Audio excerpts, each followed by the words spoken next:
ഡൽഹി വികാസ്പുരിയിൽ നിർത്തിയിട്ടിരുന്ന ബസ്സിന് തീപിടിച്ച് ഒരാൾ മരിച്ചു. കണ്ടക്ടർ സുനിൽ ശർമ്മയാണ് മരിച്ചത്. കൊതുകുതിരിയിൽ നിന്ന് തീ പടർന്നതാണ് അപകട കാരണം എന്നാണ് സൂചന.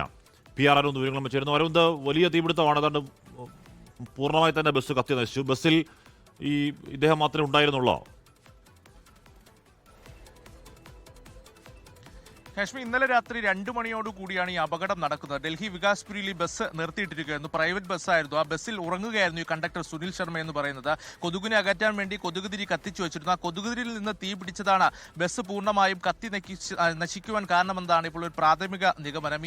ആ വിവരം അറിഞ്ഞതുകൊണ്ട് ഫയർഫോഴ്സ് യൂണിറ്റുകൾ ഉടൻ തന്നെ ഈ സംഭവസ്ഥലത്തെത്തി ഏകദേശം 1 മണിക്കൂർ കഷ്ടപ്പെട്ടിട്ടാണ് തീ പൂർണ്ണമായും അണയ്ക്കുവാൻ സാധിച്ചത്. അതിനുശേഷമാണ് മൃതദേഹം പോലും പുറത്തെത്തിക്കുവാൻ സാധിച്ചത്. എന്തായാലും ഇതുമായി ബന്ധപ്പെട്ട പരിശോധനകളും അതുപോലെ തന്നെ അന്വേഷണം നടത്തുന്നു എന്നതാണ് ഡൽഹി പോലീസും ഇപ്പോൾ വ്യക്തമാക്കിയിട്ടുണ്ട്. മറ്റെന്തെങ്കിലും കാരണം ഈ തീപിടുത്തത്തിൽ പിന്നിലുണ്ടോ എന്നും ഡൽഹി പോലീസ് പരിശോധിച്ചു വരികയാണ്. 25-കാരനായ സുനിൽ ശർമ്മയ്ക്കാണ് ഈ തീപിടുത്തത്തിൽ ജീവൻ നഷ്ടമായത്. കാശ്മീർ ലോകത്തെവിടെയായാലും ഏത് സമയത്തും 24 വാർത്തകളും ഓഗ്മെന്റഡ് റിയാലിറ്റി പാക്കേജുകളും എക്സ്പ്ലെയിനറുകളും വിശദമായി കാണാൻ ഞങ്ങളുടെ യൂട്യൂബ് ചാനൽ നിങ്ങൾക്ക് സബ്സ്ക്രൈബ് ചെയ്യാം.